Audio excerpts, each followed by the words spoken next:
There is evidence that at least some, if not all people, have previously existed in another body, living another experience. When memories appear as personal recollections, some believe that they come from a previous life. And stories of reincarnation are not limited. Whether it be geographically or culturally, they seem to appear in all corners of the globe and among all people and cultures. There is, of course, more to reincarnation than memories. For reincarnation to actually have taken place, the consciousness of another person must have also entered the body of the person experiencing the memories.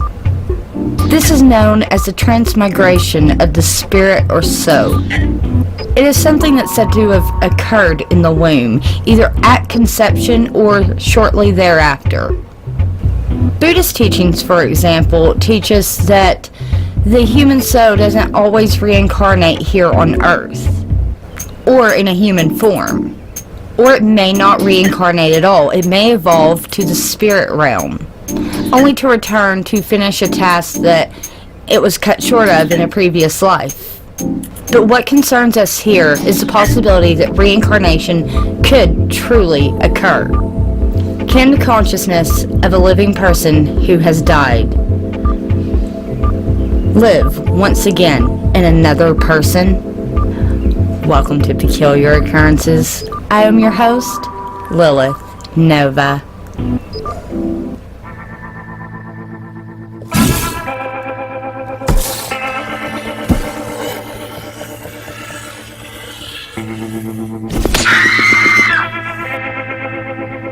In his book, The Power Within, British psychiatrist Alexander Cannon wrote that the evidence on this score is too high to deny. For years, the theory of reincarnation was a nightmare to him, and he did his best to disprove it. He even argued with his trace subjects to the point of they were talking nonsense. Yet year after year, patient after patient told him the same story, with certain, different variables per lifetime, but still the same occurrence seemed to be happening from different people from all walks of life. And now over 1,000 cases have been investigated, and he has to admit, reincarnation just may be a very real thing.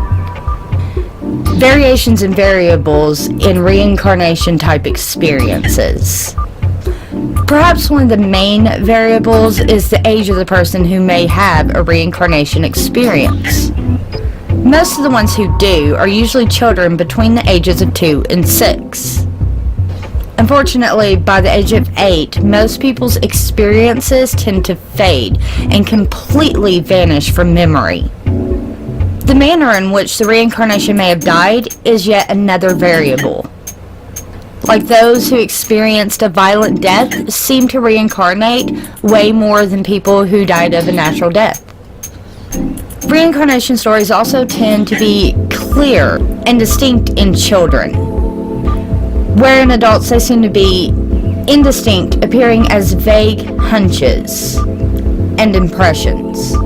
The more widespread thing among reincarnation is the feeling of deja vu, the feeling of experiencing something or seeing something before that you're just now experiencing or seeing for the first time. Whether reincarnation stories provide verifiable information, evidence, or proof about places, people, and events has been tested in references to eyewitness accounts and births and residence certificates. The accounts actually oftentimes end up being corroborated by eyewitnesses or these certificates or other documents. Sometimes even minute-to-minute detail can correspond to certain events or people that actually happened or actually lived. Vivid reincarnation stories are accompanied by corresponding patterns of behavior. Behavior suggestive of the reincarnation personality even tends to appear even when the reincarnation personality was of an opposite sex or generation.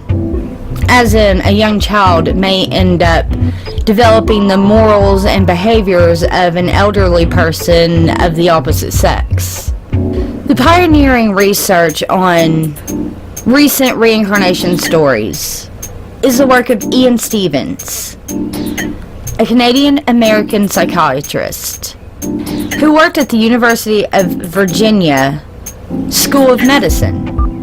For more than 4 decades, Ian Stevenson studied the occurrences of reincarnation. Stevenson actually investigated the reincarnation experiences of thousands of children, both in the West and in the East. A lot of the experiences documented by Ian Stevenson from these children have been proven to be the actual experiences of other people who once lived before them, and whose death matched the impressions given by the child. Sometimes the child would even carry a birthmark that correlated with the death of the person previous to them, such as an indentation or a discoloration in a spot of the body where previously the person said they had been shot, or malformation on a hand or foot that the person previously had lost. In a path-breaking essay written in 1958, The Evidence of Survival from Claimed Memories of Former Incarnation, Stevens analyzed the evidence from reincarnation stories of 7 individuals. These past life cases actually turned out to be verifiable. Now let's go over a few. Reincarnation story number 1. The case of Mae Ting on Mayo. A case reported by Stevenson of a Burmese girl named Mae Ting on Mayo. She claimed to be the reincarnation of a Japanese soldier killed during World War II, which is peculiar within itself. Because in 1942, Burma was under Japanese occupation. The Allies regularly bombed the Japanese supply line, especially the railroad. The village of Nathal was no exception, being close to the important railway station at Pang. Regular attacks made life very hard for the villagers, who were just trying their best to survive. Indeed, survival meant getting along with the Japanese occupiers. For villager Dal 18, the person who would soon become Mae Ting Ong's mother, this meant regularly discussing Burmese and Japanese dishes with the stocky, regularly bare-chested Japanese cook who was stationed in the village. Unknown to Mae's mother, the cook actually ended up dying during a Japanese air raid when a stray bullet hit him while he was running for cover. The war ended and life returned to a semblance of normality. In early 1953, Doll found herself pregnant with her 4th child. The pregnancy was absolutely normal, all except for these strange dreams that her mother had of her being followed around by that Japanese cook that she had long lost contact with, and he kept telling her, "I'm coming to stay with you." On December 26, 1953, Doll gave birth to a daughter and called her Mae Ting Ong Mayo. The baby was absolutely perfect, with one small exception: a tiny little birthmark on her groin area. As the child grew up, it was actually noted that she had a great fear of aircrafts. Every time one flew overhead, she would become agitated and cry. Her father, Yue Mong, was intrigued by this, as the war had been over for many years and aircrafts were nothing more than there for travel, not to be machines of war. It was therefore strange that Mae would think that the aircrafts would shoot at her. The child started to seem more and more in distress, and she kept stating, "I want to go home." Later, home became more specific, and she wanted to return to Japan. When asked why, she said she had memories of being a Japanese soldier that had been placed there in Nathal. She knew that she had been killed by gunfire from an airplane, and this is why she was so terrified of them. As May grew older, she actually ended up accessing more of her past life memories from the other personality. Later, she would tell Ian Stevenson that she remembered that the male personality had come from northern Japan and had 5 children, with the eldest being a boy, and that he himself had worked as an army cook. From then on, the past life memories became even more precise. She remembered that she, as the Japanese soldier, had been standing near a pile of wood near an archaic tree. She described wearing short pants and no shirt. An Allied aircraft spotted him and started shooting the area around him. He ran for cover, and as he did so, he was actually hit in the groin by a bullet, which killed him instantly. She described the plane as having 2 tails. This was later identified as substantial reincarnation evidence, being a Lockheed P-38 Lightning, an aircraft used by the Allies in the Burma campaign. In her teens, May showed definite masculine traits. She cut off all of her hair and refused to wear females' clothing. Between 1972 and 1975, May was actually interviewed 3 different times by Ian Stevenson about her reincarnation experiences. She explained to him that she wanted to marry a woman and had a steady girlfriend. She said she did not like the hot climate of Burma, nor its spicy food.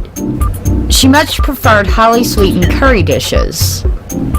When she was younger, she loved to eat semi-raw fish, only losing this preference when a fish bone got stuck in her throat. Reincarnation Story 2. The Paddy Fields Tragedy. Stevenson described how a Sri Lanka girl remembered a past life where she had drowned in a flooded paddy field. She had described a bus driving by and splashing her just before she died. Deep research into the matter actually revealed that a girl had indeed drowned after stepping backwards towards a flooded paddy field to avoid a bus passing by. It was said that she had fallen backwards into the deep water and died. And the girl who manifested these memories, ever since she was a little baby, she had an irrational fear of buses and very deep water. She also had a fondness for bread and for sweet food. And this was unusual because no one else in her family liked either. Yet, the previous personality was noted for having all of these references. Reincarnation Story number 3. Patrick Christensen and his brother. One case that offers substantial proof of reincarnation is that of Patrick Christensen, who was born of cesarean section in Michigan in March of 1991. His eldest brother, Kevin, had died of cancer a few years previous at the age of 2 years old. Early evidence of Kevin's cancer presented itself about 6 months prior to his death, when he began to walk and had a noticeable limp. One day he had fallen and broke his leg. Tests were done, and after a test on a small nodule on his scalp, just above his right ear, it was discovered that little Kevin had cancer. Soon, tumors were found growing in other locations in his body. One such growth caused his eye to protrude, and eventually resulted in blindness in that eye. Kevin was given chemotherapy, which resulted in scars on the right-hand side of his neck. He eventually died of the illness 3 weeks after his 2nd birthday. At birth, Patrick had a small birthmark that looked like a slit on the right side of his neck, in the exact location of Kevin's chemotherapy scar, showing startling evidence of reincarnation. He also had a nodule on his scalp just above the right ear, and a clouding of the right eye, which was diagnosed as corneal leukemia. And when he began to walk, it was also with a distinct limp. Again, the previous personality was noted for having all of these references. Reincarnation Story number 4. Patrick Christensen and his brother. One case that offers substantial proof of reincarnation is that of Patrick Christensen, who was born of cesarean section in Michigan in March of 1991. His eldest brother, Kevin, had died of cancer a few years previous at the age of 2 years old. One day he had fallen and broke his leg. offering further proof of reincarnation. When he was almost 4.5 years old, he told his mother he wanted to go back to his old orange and brown house. This was the exact coloring of the house the family had lived in 1979 when Kevin was still alive. He then asked if she remembered him having surgery. She replied that no, she couldn't. He had never had any surgery. He then pointed to the place right above his right ear and said he couldn't remember the surgery because he had been asleep, which was accurate to his brother's experience. Reincarnation story number 5. Ancestral memories of Sam Taylor. Another case offering substantial proof of reincarnation involved a 18-month-old boy called Sam Taylor. As his diaper was being changed, he looked up at his father and said, "When I was your age, I used to change your diapers." Later, Sam disclosed details about his grandfather's life that were completely accurate. He said that his grandfather's sister had been murdered, which was something the family never talked about, and that his grandmother used to make him milkshakes using a processor. Sam's parents were adamant that none of these subjects had been talked about in Sam's presence. When the boy was 4 years old, Sam was shown a line of old family pictures, and in each one he would point out the grandfather and exclaim, "That's me!" In an attempt to trick him, his mother grabbed a very old picture of the grandfather as a child. The picture had several children in it, and once again he pointed right at the grandfather and said, "That's me!" Very strange. Once again, he was right. Now, on a personal note, guys, my eldest daughter, when she was a toddler and just started talking and stuff, and I would go to tell her goodnight and stuff, she would tell me that she was my mommy. And she used to say this all the time, but, you know, my mom was still alive. And one day, when I was putting her to bed, I said, "Sweetie, why are you saying that you're my mommy? I'm your mommy." And she goes, "No, I was your mommy and you were my baby, but then we died, and now I'm your baby." How freaking weird is that? That always stayed with me. I mean, she was like 3 or 4 years old. She was super young. And this coming from someone who shouldn't even understand the concept of death, but seemingly she somewhat did. So yeah, there's my own personal experience and note on reincarnation. I personally think reincarnation is real. That's one of the things I personally like to subscribe to. Okay, but moving on. Reincarnation type experiences can be very vivid and convincing to the point that it really makes you think that this person has experienced a life previously to this one. So what do you think about this peculiar occurrence? Do you think that reincarnation could be a very real thing? Have you ever heard of the work of Ian Stevenson? Have you had any personal reincarnation experiences yourself? Let me know down below. As well, a little side note, and if you guys would like me to maybe make a video on how to do it, perhaps I could. When I was younger, I did study reincarnation and how to take someone through a reincarnation experience, and I have done this to dozens of people, as far as I know, successfully. Either that or they were extremely messing with me. So yeah, if you guys would be interested in something like that, let me know down below. And while you're down there, check out my Peculiar Occurrence gear down in the description box below and pick up your merch. As well, give this video a thumbs up. Please share it out to all your friends. Hit that subscribe button and hit that little bell button, or you won't get a notification of when I put out my episodes, every Friday to be exact. Also, go follow me on Twitter and Facebook. Let's hang out in between shows. I'd love to see you there. And until next time, keep your eyes peeled for all things peculiar. Do do do do do do do do do do do do do do do do. Yeah. Peculiar Occurrence fan? Well, I've opened up a store just for you. So head on over and buy your Peculiar Occurrence gear today. Links are in the description box below. Thank you. Are you listening? Damn.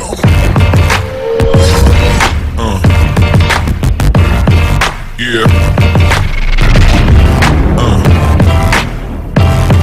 Yeah. Yeah.